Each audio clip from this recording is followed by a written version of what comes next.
தோல்வி மரணம் முதலில் நம்முடைய தலைவருடைய மன்னத்தை தூக்கியவர்,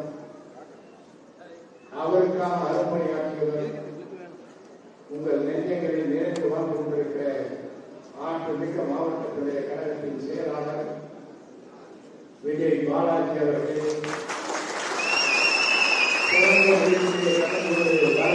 நம்பியிருக்கிற அக்கீம் அவர்களே, சிறந்த நிகழ்ச்சியை கலந்து கொண்டிருக்க அருள்சோதரர் துணை செயலாளர் பிரகாஷ் அவர்களே, சிறந்த நிகழ்ச்சியை கலந்து கொண்டிருக்கிற ஆனந்த் மோகன் அவர்களே, முருகேசன் அவர்களே, சன்யா அவர்களே, மஞ்சு அவர்களே, ராஜ் அவர்களே, கோபி கிருஷ்ணன் அவர்களே, சிறப்பான நிகழ்ச்சியை கலந்து கொண்டு இந்த நிகழ்ச்சிக்கு பெருமை சேர்த்து வருகிற நாளை தமிழகத்தை ஆளப்போகிற, நாளை மட்டுமல்ல அவர் இருக்கும் வரை தமிழ்நாட்டை ஆளப்போகிற தலைவருடைய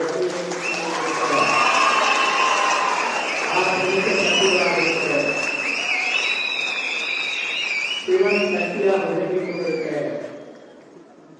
நண்பர்களே, தாய்மார்களே, சகோதரிகளே, அத்தனை பேருக்கும் என்னுடைய பணிவான வழக்கத்தை நான் தெரிவிக்கிறேன். இதே ஜனி மாதத்தில்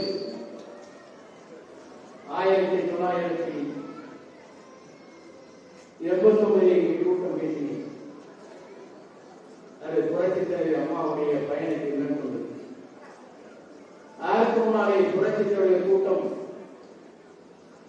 அங்கே அக்ரஹாரத்தில் ஒரு கூட்டம் நடைபெற்றது. இந்த கூட்டத்தை பார்க்கிற போது எனக்கு ஒரு வியப்பாக இருக்கிறது. சகோதரர் விஜய் பாலாஜி நான் சொன்னேன், இது என்ன ராணுவ கட்டுப்பாட்டில் கூட அமைந்து கொண்டிருக்கிற கூட்டமாக இந்த கூட்டம்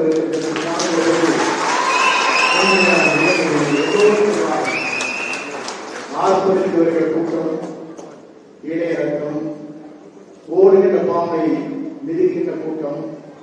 இந்த கூட்டம் எவ்வளவு அமைதியாக இருக்கிறது என்றால், நாளை தலைவரை கோர்ட்டிலே அமர்த்துவதற்காக இங்கே நான் எதற்காக சொன்னால், அன்புத்தவர் விஜய் பாலாஜி அவர்களும் ஆனந்த் மோகன் அவர்களும் மேலே அமர்ந்து கொண்டிருக்கிற அத்தனை பேரும் இயக்கத்திற்காக தங்களை அர்ப்பணித்தவர்கள். நான் இப்போது ஒரு ஏறத்தாழ 5 மாதங்கள் ஆகிறேன். நான் முதலிய பயணத்தை துவங்கியது தந்தை பெரியார் வழியில், பேரறிஞர் அண்ணா வழியில், புரட்சித் தலைவரோடு நான் பயணத்தை மேற்கொண்டேன்.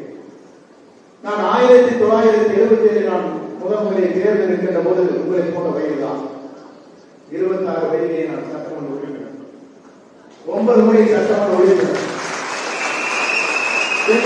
தலைவரோடும் அம்மாவோடும் பயணம் கொண்டவர். ஆனால் இன்றைக்கு நம்முடைய புரட்சி தலைவியோடு நான் இன்றைக்கு பயணம் வந்திருக்கிறேன். 3வது தலைமுறை நான் எதிர்த்துக் கொண்டிருக்கிறேன். முதல் தலைமுறை புரட்சி தலைவர் அம்மா.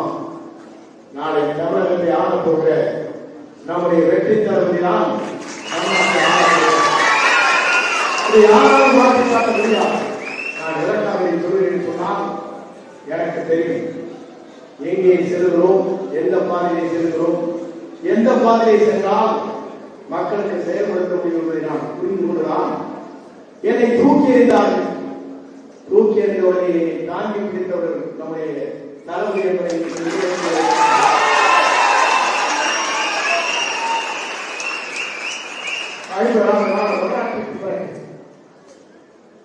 ஒரே நொடிப்பொழுதில்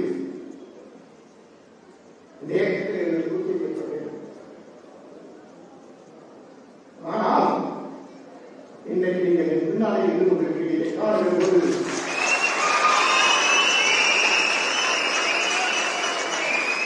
வயதை 20 குறைந்திருக்கிறார்.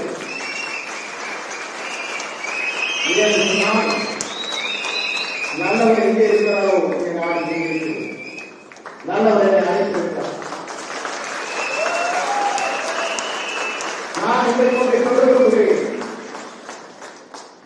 புரட்சித் தலைவர் அம்மாவரும் தலைவர்களும் நம்முடைய தலைவர் படத்தை நான் வைத்து வெள்ளூர் நிகழ்ச்சியாக கலந்து கொண்டிருக்கிறேன். எப்படி கதவை பார்த்தார் என்று எனக்கு தெரியவில்லை. அவரை நேரடியாக சென்னையை சந்திக்கின்ற போது அவர் சொன்னார் ஒரே வார்த்தை தான். அவர் சொன்ன வார்த்தை, நீங்கள் அம்மா படத்தை வைத்துக் கொள்ளும் அப்போதான் மகிழ்ச்சி இருக்கும் சொன்னார். நான் எதிர்பார்க்கிறேன், ஒரு தலைவர் தன் படத்தை வைத்துக் கொண்டு துடிக்கிற காலத்தில் மற்றொரு படத்தை வைத்துக் கொள்வீர்கள் வாருங்கள் என்று அழைக்கிற ஒரு தலைவரை தமிழ்நாட்டை இன்றைக்கு தான் நான் காண்கிறேன். நான் பிரமுகரை வைத்திருத்துக் கொண்டேன். ஏன் இதை சொல்கிறேன் சொன்னால், அவர் எல்லோரும் நேசிக்கிறார், எல்லோருக்கும் அன்பை காட்டுகிறார், எல்லோருக்கும் ஜாதி மத பேரமற்ற சமுதாயத்தை உருவாக்குவதற்கு துணி தந்திருக்கிறார். நான் இதை சொல்வதற்கு காரணம், இன்றைக்கு தந்தை பெரியாரை நாம் இருக்கிறோம். சகோதரிக்கு பாலாஜி அவர் சொன்னார்கள், நாங்கள் பேரன் பேசுகிறேன் சொன்னார்கள். நானும் இந்த வழியை வந்தவர் தான், நானும் உங்கள் சகோதரர் தான். ஏன் சொன்னால் அவருடைய அடிப்படை தமிழ் சமுதாயம் ஒரு காலத்திலே கேட்பாருக்கு அறிவுப்படுத்தப்பட்டு ஒடுக்கப்பட்ட நசுக்கப்பட்ட நேரத்தில் தமிழ் சமுதாயத்தை தட்டி வைப்பவர் தந்தை பெரியார். வேற அண்ணாவுடைய பேச்சாற்றால் தமிழக மக்களை இயந்தார். மனிதநேயத்தை ஒரு புரட்சித் தலைவர் அனைத்தும் அரவணைத்து சென்றார். மக்கள் சக்தியாக இருக்கிற புரட்சித்தை அம்மா அமைத்தான் செய்தார். நாளை தமிழகத்தை காணப் போகிற நம்முடைய வெற்றி தலைவர் தான் நிரந்தர தமிழ்நாட்டில்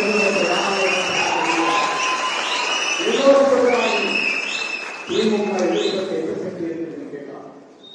எதிர்கட்சி என்ற சக்தியை 10 மணிக்கு இங்கு அவரால் எழுந்திருக்க முடியாது, இழந்திருக்க அவரை போராட முடியாது, வெற்றி காண முடியாது.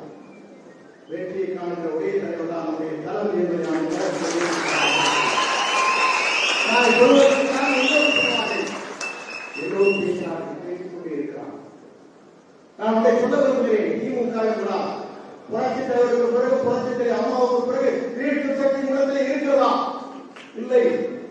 அதை வீழ்த்தும் சக்தி ஒரே ஒருவருக்கு தான் தமிழ்நாட்டில் இருக்கிறது. நம்முடைய வெற்றி தலைவர் மட்டும்தான். எல்லோரும் எல்லோருமே வரவேற்கிறார். நான் கூட நேற்றை முன்தினம் 2-3 நாட்களுக்கு முன்னாடி பொள்ளாச்சியில் ஒரு நிகழ்ச்சியை கலந்து கொண்டேன். திரும்ப நிகழ்ச்சியை கலந்து கொள்வது எல்லோரும் தான். ஆரம்பித்த ஒரு நிகழ்ச்சி, அதை அண்ணா திமுக முக்கிய பொறுப்பாளர் அனைவரும் தான். அப்போது ஒருவர் சொன்னார், முக்கியமான ஒரு தொழில்நுட்பம். நானும் அவரும் முதல் விட்டு வெளியே வருகிறது 4 பேர் வரிசையாக இருந்தார்கள். உங்களுக்கு தெரியும், நான் உங்க மண்டலத்தில். அப்போது சொன்னார், நடைமுறைதான் நடத்தி விட்டது, டிவி கேட்கிறான், செய்மூட்டோடு செல்வேன் சொன்னார். எல்லோரும் நடந்து போனார்கள். இன்னொரு யாருக்கு நான் சொல்ல தேவையில்லை. நான் எதற்காக சொல்கிறேன் சொன்னால், எல்லோருடைய உள்ளங்களில் ஒரு வாழ்ந்து கொண்டிருக்கிறார் என்பதுதான் என்னால் காண முடிகிறது. அதற்கு பிறகு பொள்ளாச்சியில் ஒரு நிகழ்ச்சியை கலந்து கொண்டேன். அவர் பேராசிரியர், கலை அறிவியல் கல்லூரி, அரசு கல்லூரி. அவருடைய மகன் இங்கே படிக்கிறார், அமெரிக்காவில் ராஜேந்திரத்தை சொல்லிவிட்டு இருக்கிறார். எப்போது தேதி அறிவிக்கிறாரோ நான் டிக்கெட் பூர்த்தி செய்திருக்கிறேன் அமெரிக்காவின் வருவதற்கு.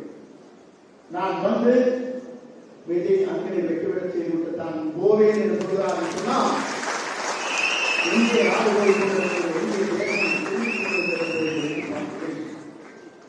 நான் சொல்வதற்கு பொய்யான வார்த்தை அல்ல. ஒரு தளபதி என்று சொன்னால்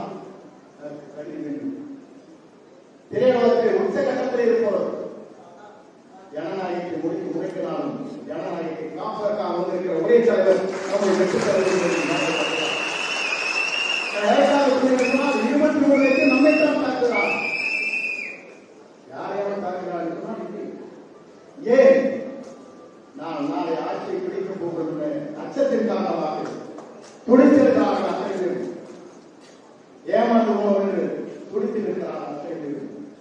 இங்கே இடைவெளி பார்த்த போது நான் பார்த்தேன், நம்முடைய ஈரோடு மாவட்டத்தில் நிகழ்ச்சியில் 32,000 பைக்கில் வந்திருக்கிறீர்கள். கொஞ்சம் கொஞ்சம் அல்ல, காவல்துறை சொல்லுது 32,000 பைக்கிலே 2 பேர், பைக்கிலே 3 பேர் என்று சொன்னால் ஏறத்தாழ 70,000 பேர் 2 சக்கர வாகனத்தை வந்து தாங்கி நிகழ்ச்சியை கலந்து கொண்டிருக்கிறேன் சொன்னால் எந்த இயக்கத்திலும் இனி யாராலும் முடியாத வரலாற்றை படிக்கிறதாக நான் பார்த்தேன். இதே இந்த மண்டபத்தில் நடைபெற்ற நிகழ்ச்சி எங்கள் கூட்டம் நடைபெற்ற போது எல்லோரும் அழைப்போம். அன்றைக்கு வருவதற்கையும் முறையாக இருக்காங்க. மேடையில் அவன் இதுதான் பேசுறாங்க. எப்படா எனக்கு செய்தி கிடைக்குமா ஒரு பிடித்தாரு. யார் வேட்பாளர் என்பதல்ல, 234 அவர்தான் வேட்பாளர். அவர்தான் அவர் முகம்தான் நமக்கு தெரியும்.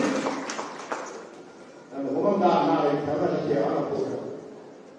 இந்த ஈரோடு மாவட்டத்தில் இருக்கிற 8 தொகுதியும் இங்க இருக்கிற அனைத்து சகோதரர்களும், இங்க இருக்கிற விஜய் பாலாஜி, இங்க இருக்கிற கழகத்தின் முன்னோடி பொறுப்பாளரோடு என் ரத்தத்தை செஞ்சு வெற்றிக்காரை உருவாக்கி காட்ட வேண்டும். எல்லோரும் களம் காணட்டும், களத்தினை வெற்றி காட்டுவோம். களம் காணட்டும். நாளை தேசிய கொடியை ஏற்றுவோர் நம்முடைய வெற்றி தலைமைதான் என்பதை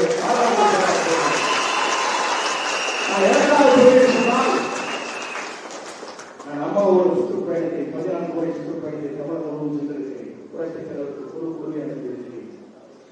இங்கே இருக்கிற கூட்டங்கள் எப்படி இருக்கிறது என்பதை நீங்கள் அறிவீர்கள். புரட்சித் தலைவருக்கு பிறகு புரட்சித் தலைவர் அம்மாவை கண்டவர்கள் எங்கே வரலாம்? அம்மாவுடைய தத்துவங்கள் எங்கே தெரிந்து ஏன் இத்தனை நாட்கள் நீங்கள் திமுக வீழ்த்த முடியவில்லை? என்ன காரணம்? உங்களால் வீழ்த்த முடியாது. வீழ்த்துகிற சக்தி நம்முடைய தலைவருக்கு மட்டும்தான் இருக்கிறது. யாருக்கும் மக்கள் வரவேற்றார்கள். நாட்டுக்கு பொதுவரை எழுதுவதை அவரால் தான் முடியும். அதைத்தான் எதிர்பார்த்துக் கொண்டிருக்கிறார்கள். நாளை சொல்வதற்கு காரணம், நாம் ஒற்றுமையோடு நாம் பணியாற்றுவோம். காலம் என்பது 60 நாட்கள் தான்.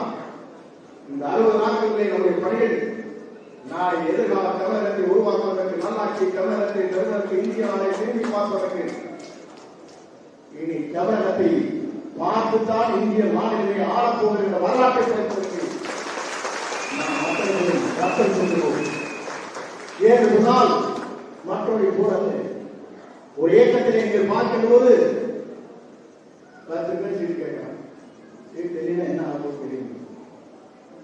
இவரை பற்றி அவர் பேசுவது, அவரை பற்றி இவர் பேசுவது. ஆனால் இங்கே ஒன்றும் இல்லை. அவர் சொல்லுகின்றவர் தான் சட்டம் முடிக்கணும். நாளை வரலாறு உடைக்க போகிறார். நீங்கள் கவலைப்பட தேவையில்லை. இந்த வரலாற்றுக்கு சொந்தக்காரர் இங்கே இருக்கிறார். நான் கவலைப்பட தேவையில்லை. ஏன்னு சொன்னால் நமக்கு கிடைத்திருக்கிற நேரம் குறுகிய நேரம். நமக்கு கிடைத்திருக்கிற இயக்கம் தோன்றிய காலம் குறுகிய காலம். இந்த இயக்கம் இன்றைக்கு முதலை தேர்தலை சந்திக்கிற காலம். ஆனால் சட்டமன்ற தேர்தல் என்பது இந்தியாவின் வரலாற்றை படைக்கிற காலம். சட்டமன்ற தேர்தல் என்பது ஒரு யுகத்தையே மாற்றுகிற காலம். சட்டமன்ற தேர்தல் என்பது அனைத்து மக்களுடைய கண்ணீரை துடைக்கின்ற காலம். அந்த காலம், அந்த காலத்தை உருவாக்குகிற வரலாற்றை இயற்கையால் கொடுக்கப்பட்டிருக்கிற நம்முடைய கருணை கொடையால் வந்திருக்கிற நம்முடைய வெற்றி கிளம்பி ஒருவரால் தான் முடியும் என்ற எவராலும் முடியாத வரலாற்றை நாம் தமிழகத்தில் படைப்போம். நாளை 2026 அவர் தான் தேசிய கொடி ஏற்றுவார். எவராலும் முடியாத வரலாற்றை படைத்து காட்டுவோம். ஈரோடு மாவட்டத்தில் இருக்கிற 8 தொகுதிகளும் திராவிட முன்னேற்ற கழகத்தின் போட்டை உடைக்கிறோம். உடைத்திருந்து என்ற இயக்கம் நாம் 20 வரலாற்றை நாம் படைப்போம். வாரிகள் வெற்றியை தேடி தர பொறுப்பாக வழங்க வேண்டும் என்று விடைபெறுகிறேன். நன்றி.